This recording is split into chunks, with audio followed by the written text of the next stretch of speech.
Mi hija deseó mi muerte y mi esposa dijo que yo era un fantasma inútil después de darles una vida llena de lujos. Siempre había creído que el amor estaba hecho de algo más que palabras, que se construía sobre sacrificios silenciosos, devoción tácita, en la disposición a perseverar. Durante años, me convencí a mí mismo de que mi silencio era fortaleza, que mantener a mi familia sin quejas significaba que estaba cumpliendo con mi deber como esposo y padre. Estaba equivocado. La noche en que todo se hizo añicos, la lluvia golpeaba contra las ventanas, el aire denso de tensión, la discusión había comenzado por algo trivial, algo tan insignificante que ni siquiera podía recordar, pero el resentimiento en la voz de Laura, el desprecio en los ojos de Sophie, eso nunca se borraría de mi memoria. Laura estaba de pie en medio de nuestra elegante sala de estar, con los brazos cruzados sobre su blusa de seda. Sus dedos perfectamente manicurados golpeando impacientemente contra su codo. Había llegado tarde a casa de nuevo, no porque quisiera, sino porque la empresa que construí desde cero lo exigía. Nunca. ¿Escuchas, Ethan?, espetó, con los ojos azules entrecerrados. Siempre estás trabajando, siempre desapareciendo en esa maldita oficina tuya. ¿Qué haces todo el día? Abrí la boca y luego la cerré. ¿Cuál era el punto? Mi hija, mi niña pequeña, a quien había llevado sobre mis hombros, con quien me había quedado despierto durante las fiebres, a quien había financiado silenciosamente a través de su escuela privada, clases de ballet y compras de fin de semana, la misma hija que ahora me ignoraba con una sola frase descuidada. Algo dentro de mí se rompió. Laura, como envalentonada por las palabras de Sophie, dio un paso más cerca, su voz se volvió más aguda. Honestamente, Ethan, a veces desearía que estuvieras muerto. Al menos entonces, tal vez podríamos seguir adelante sin este fantasma de hombre que ronda esta casa. La habitación se quedó en silencio, el único sonido era la lluvia que golpeaba contra el cristal y el distante zumbido del tráfico del exterior. La miré, buscando alguna señal de que lamentara lo que acababa de decir, pero no había ninguna. Solo enojo frío, frustración, tal vez incluso disgusto. Me sentí vacío, no enojado, no triste, solo vacío. Durante años, me había quedado. Había aguantado. Había creído que el amor significaba capear las tormentas, pero parado allí, en la casa que había construido, escuchando a la mujer que había amado y a la hija que había criado decirme que no era nada, me di cuenta de algo. Había terminado. No respondí, no me defendí, simplemente me di la vuelta, subí las escaleras y agarré una maleta del armario. El sonido de la cremallera resonó en la quietud del dormitorio mientras empacaba, no mucho, solo lo suficiente, un poco de ropa, mi pasaporte, mi computadora portátil. Abajo, Laura gritó, con la voz llena de irritación. ¿Qué estás haciendo? No respondí. Sophie ni siquiera levantó la vista de su teléfono. Cuando salí por la puerta principal, ninguna de las dos me había detenido. Las luces de la ciudad pasaban borrosas mientras conducía. No tenía un destino, solo la certeza de que no iba a volver. Por primera vez en años, me sentí ligero, sin ataduras a las expectativas, sin ser invisible en mi propia casa. Por la mañana, mi decisión fue definitiva. Llamé a mi abogado, la casa se vendió, las cuentas se congelaron, cada tarjeta de crédito, cada cuenta bancaria, cada lujo al que se habían acostumbrado, lo corté todo, y luego hice una última llamada, a Vanguard Enterprises, mi empresa, mi imperio, en la que Laura había trabajado durante años sin darse cuenta de quién era realmente el dueño. Siempre había mantenido mi identidad oculta, eligiendo trabajar bajo un alias, dejando que otros creyeran que no era más que un inversor silencioso. Me había permitido ver los verdaderos rostros de las personas, observar desde las sombras. Ahora, usaría ese mismo anonimato para reescribir la historia. A media mañana, comenzaron las llamadas. Laura, Sophie, una y otra vez. No respondí. Querían que me fuera, así que me fui.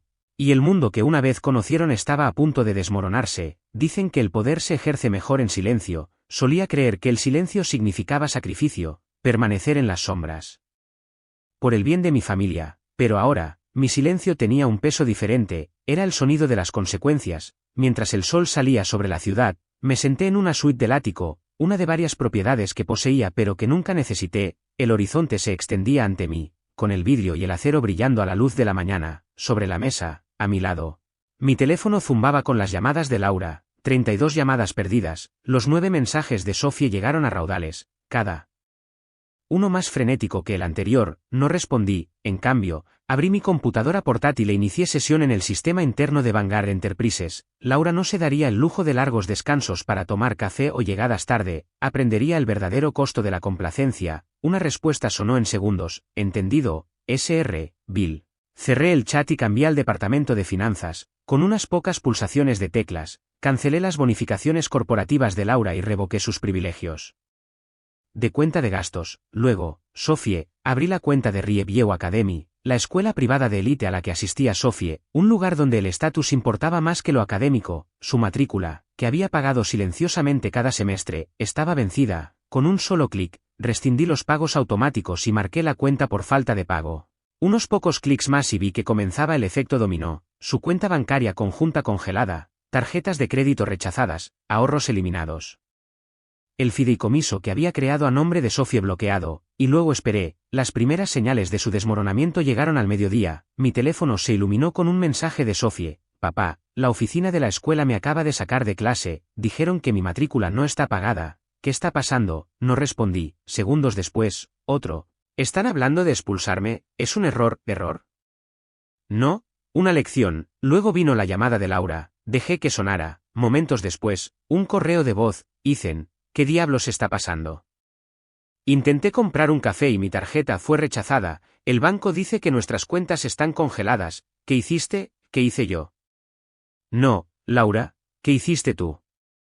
Al final de la tarde, la desesperación se apoderó de ella. El nombre de Laura apareció en mi pantalla nuevamente, pero esta vez a través de la línea de la compañía. Se había comunicado con recursos humanos, solo para que le informaran de su repentino traslado. Respondí, pero no como Ethan, como Eric Bill, Sr. Bill, comenzó, con voz tensa pero educada. Podía oír la tensión detrás de su fachada corporativa. Parece que hay un error. Fui reasignada esta mañana a cumplimiento, bajo las órdenes de David Cross. No hay ningún error, Sra. Reed, la interrumpí, con voz fría, cortante y desconocida para sus oídos. La reasignación es por orden mía. Silencio. ¿Hay algún problema? Presioné. Su voz flaqueó. Es solo que es repentino. He tenido un buen desempeño en mi departamento actual. Las revisiones de desempeño sugieren lo contrario, dije suavemente. Además, creo que un desafío será esclarecedor para usted. Dejé que las palabras flotaran en el aire. Se aclaró la garganta, su máscara profesional resbalándose. Sr. Bill, con el debido respeto, esto parece punitivo. Le he dado años a esta empresa. ¿Puede reconsiderarlo? La súplica en su voz,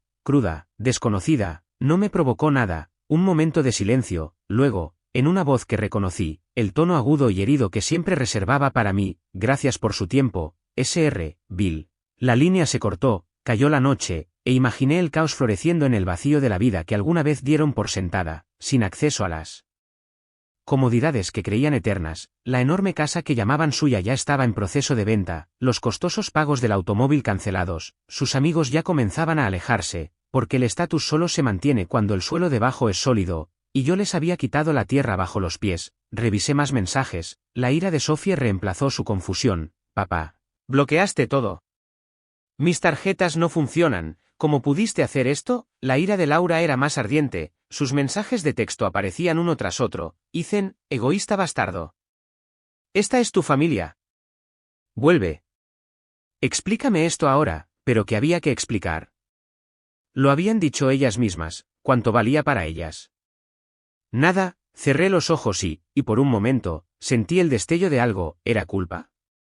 No, no culpa. Algo más agudo: dolor por los años que pasé sin ser visto, por el hombre en el que me convertí, moldeado por su indiferencia. Les había dado todo menos a mí mismo. Ese hombre, el proveedor invisible, el sirviente silencioso, se había ido, me había quitado la máscara, pero esto estaba lejos de ser el final, esto era solo el principio. El arrepentimiento es algo lento e insidioso, no se derrumba de una vez, se filtra, roe, y esta noche, mientras observaba desde las sombras de su mundo que se desmoronaba, sentí que sus dedos fríos las rozaban. Por primera vez, Laura era una sombra de la mujer que una vez conocí. Lo vi a través de las imágenes de vigilancia, mi propia ventana privada a su realidad. Cámaras colocadas discretamente por toda la propiedad que técnicamente todavía era mía. Entró tambaleándose por la puerta principal, los tacones repiqueteando huecamente contra los pisos de madera. Era pasada la medianoche. Dejó caer su bolso sin cuidado, derrumbándose en el sofá con un suspiro tan pesado que parecía que su alma se derramaba. Su otrora impecable traje estaba arrugado, una mancha de café marcaba su blusa. La crueldad distintiva de David Cross, sin duda, había visto los informes. La hacía trabajar como una mula, y luego, en voz baja, demasiado baja para que nadie más que el micrófono oculto en la lámpara la escuchara, la oí susurrar: Ethan, ¿dónde estás? Me quedé sin aliento. No había enojo en su voz, ni veneno, solo agotamiento y algo que no había escuchado de ella en años, anhelo. La ira de Sophie no ardía tan intensamente como la de Laura. Se cocía a fuego lento, pero incluso los fuegos que se cuecen a fuego lento pueden destruir, lo vi en sus ojos cuando irrumpió. En la sala de estar, su mochila golpeando contra el suelo, papá realmente se ha ido para siempre, espetó, con la voz quebrada en lugares que no pretendía. Yo, no lo sé, Sophie, respondió Laura, y su voz tembló, ya no sé nada. La distancia entre ellas, una vez llena de lujos y distracciones, ahora estaba cruda y vacía, y en ese vacío, creció algo inesperado. Conexión. La desesperación tiene una forma de humillar incluso a las almas más orgullosas. Las tarjetas de crédito estaban muertas. Las cuentas bancarias congeladas, los amigos de Sophie, una vez abundantes, se evaporaron como la niebla de la mañana, las invitaciones dejaron de llegar, las redes sociales se quedaron en silencio. Ya no era la chica con zapatillas de diseñador y escapadas de fin de semana, era solo otra niña arruinada con problemas. La vi desplazarse por su teléfono. Las comisuras de sus labios tensas por la humillación mientras sus viejos amigos publicaban fotos de los lugares que solía frecuentar. Tiró el teléfono a un lado con un resoplido frustrado, pero al día siguiente, hizo algo que no había esperado, fue a trabajar. Era una pequeña cafetería lúgubre, no el tipo de lugar al que Sophie habría entrado alguna vez, y mucho menos trabajado. Encontré el anuncio en línea, a tiempo parcial, salario mínimo, lo aceptó, vi su primer turno. Torpemente manejó la caja registradora, sus uñas pulidas golpeando ansiosamente las teclas. Su primer café con leche se derramó, un cliente le gritó por tardar demasiado. Sus mejillas se sonrojaron y vi a la Sophie que recordaba, la chica a la que nunca le gustó perder. Apretó la mandíbula y lo intentó de nuevo, sin fideicomiso, sin privilegios. Una noche, Sophie rompió el silencio. Mamá, ¿crees que papá nos está vigilando? Es decir, ¿crees que sabe lo que está pasando, que nada de lo que dijiste mantuvo vivo tu mundo? Pude ver las grietas formándose en ella, las rodillas de Laura flaquearon, su pecho se agitó mientras las lágrimas reales, se liberaban. Trató de dar un paso adelante, extendiendo la mano hacia mí como si el pasado pudiera deshacerse con un toque. Ethan, su voz se quebró. Un susurro empapado en tristeza. Yo, no lo quise decir, por favor, tienes que creerme. Sentí el calor de mi pulso.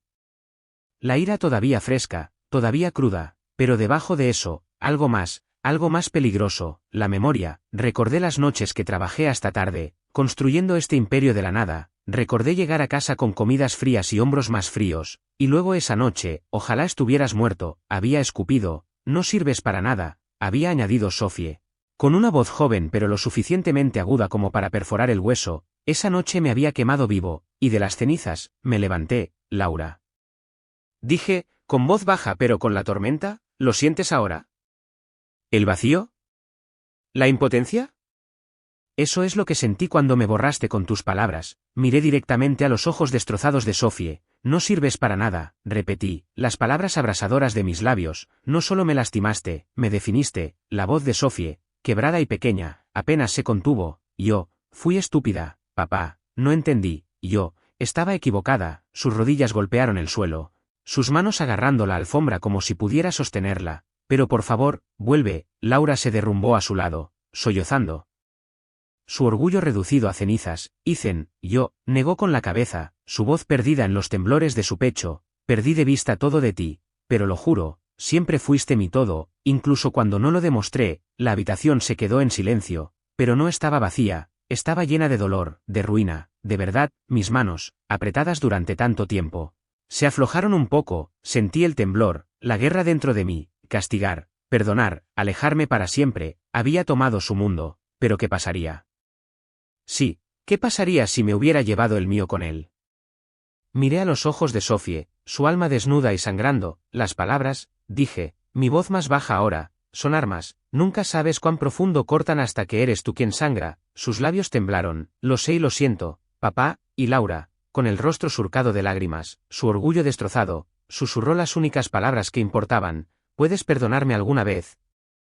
La pregunta, el peso de la misma y en el silencio. Me paré en el borde. El silencio que siguió a sus súplicas se sintió más pesado que cualquier grito. Era crudo, demasiado crudo, el aire entre nosotros denso de lágrimas, arrepentimiento y algo más, algo frágil y desconocido. Laura, todavía de rodillas, con las mejillas surcadas de tristeza, susurró a través de sus labios temblorosos. Ethan, por favor, te vemos ahora, no la riqueza, no la vida que construiste para nosotros, sino tú. El hombre, mi hombre, su voz se quebró en la última palabra, y sentí que algo cambiaba, como la pared de una fortaleza que crujía. Bajo presión, lista para derrumbarse, y Sofie, mi niña pequeña, despojada de toda la arrogancia adolescente que una vez adornó su lengua, su voz me quebró más que nada. Lo eres todo, papá. Su labio tembló y sus ojos, esos mismos ojos que había visto llenos de asombro cuando era niña, suplicaron, por favor, vuelve a casa. Lo sentí, la guerra dentro de mí. La fría y dura armadura que había forjado a partir de su traición, chocando contra el innegable e insoportable dolor del amor. Durante meses, había sido un fantasma, una sombra, tirando de sus hilos desde detrás de una cortina. Les había quitado todo, no por despecho, sino por algo más profundo, hambre, un hambre de que me vieran, no como un proveedor, no como una cuenta bancaria, sino como un hombre, un esposo, un padre. Busqué en sus rostros, el de Laura, el de Sofie, buscando algo verdad. No la verdad que hablaban, sino la verdad en sus ojos, y la encontré, destrozada, cruda, pero real. Sentí que mi pecho se elevaba con un aliento que llevaba el peso de todo lo que había enterrado. Mi voz, ronca y deshilachada, finalmente rompió el silencio. Nunca quise venganza, dije en voz baja, quería que me vieran, por quien era, no por lo que podía dar, no por lo que proporcionaba. Mi voz se quebró, sino por mí. La mano de Laura, temblorosa, se extendió hacia mí, tentativamente, como si temiera que me desvanecería si me tocaba. Te vemos ahora, Ethan, susurró, te vemos, y lo sentimos mucho por no haberlo hecho antes. La voz de Sofie, rota pero segura, me encontró. Siempre fuiste todo, papá. Estábamos ciegas, pero ya no. Por favor, tragó saliva, su voz delgada como un susurro. Vuelve a casa. Sentí que algo dentro de mí, algo antiguo, algo herido, comenzaba a agrietarse. Había construido muros de acero, pero el amor se filtraba a través de las grietas, como la luz. Cerré los ojos y en esa oscuridad, no vi venganza, no vi poder, vi la noche en que bailé con Sofie por la sala de estar cuando perdió su primer diente, su risa dorada y resonante. Vi la sonrisa de Laura, la real, la noche que nos sentamos en el techo, arruinados pero felices, soñando con un futuro que no se medía en dólares sino en momentos. Vi la vida antes de que se agriara, antes de convertirme en un fantasma para las personas que más amaba. Exhalé, una exhalación larga y temblorosa, del tipo que vacía no solo los pulmones, sino el alma. A casa, dije, mi voz apenas por encima de un susurro, pero solo si la construimos juntos. La presa se rompió. Laura se abalanzó hacia adelante y la atrapé. Se aferró a mí, no por comodidad, sino por necesidad. No habló, sus sollozos hablaron de arrepentimiento, de amor, de la promesa de no volver a perderme nunca más. Y Sofie, mi hija, nos rodeó a ambos con sus brazos, su pequeño cuerpo temblando con la fuerza de sus lágrimas. Lo siento, papá, dijo con voz entrecortada, no lo quise decir, nunca lo hice. Te amo. Las abracé a ambas. A las dos que me habían roto y a las dos que podían curarme de nuevo. El dolor no desapareció. Heridas como las nuestras no se curan solo con palabras, pero algo cambió. La guerra dentro de mí terminó, y en su lugar, la primera frágil semilla de paz. El sol se derramaba por las ventanas de nuestra nueva y humilde casa, hogar, muy lejos de la mansión que una vez llamamos nuestra, sin candelabros, sin pisos de mármol, pero calidez, tanta calidez. La risa llenó el aire, nuestra risa, del tipo que el dinero no puede comprar y la venganza no puede robar. Laura, cubierta de harina, trató de lanzarle un poco a Sofie, quien gritó y la esquivó. Tienes una puntería terrible, mamá, bromeó Sofie, con una sonrisa que le partía la cara. Laura, con los ojos brillantes de una alegría que no había visto en años, respondió, no me hagas ir allí. Me apoyé en la puerta, observando, sintiendo todo. Mis manos, que alguna vez se usaron para firmar contratos por valor de millones, ahora sostenían algo invaluable. Una taza de café y un corazón finalmente en paz. Sofie me atrapó mirando, papá, no te quedes ahí parado. ¿Estás con nosotros o contra nosotros? Sonrió, con un desafío juguetón en sus ojos. Sonreí, oh, nunca pierdo una batalla, y con una carga repentina, me uní a la refriega. La risa y el caos estallaron a nuestro alrededor mientras la habitación resonaba de alegría. La voz de Laura me encontró a través del ruido, suave pero segura. Lo eres todo. Ethan hizo una pausa. Sus ojos profundos con significado. Y te veo, ahora y siempre. Sentí que mi corazón, con cicatrices pero completo, respondía, yo también te veo, susurré, a las dos, sin venganza, sin riquezas, solo nosotros, y por primera vez, estábamos en casa.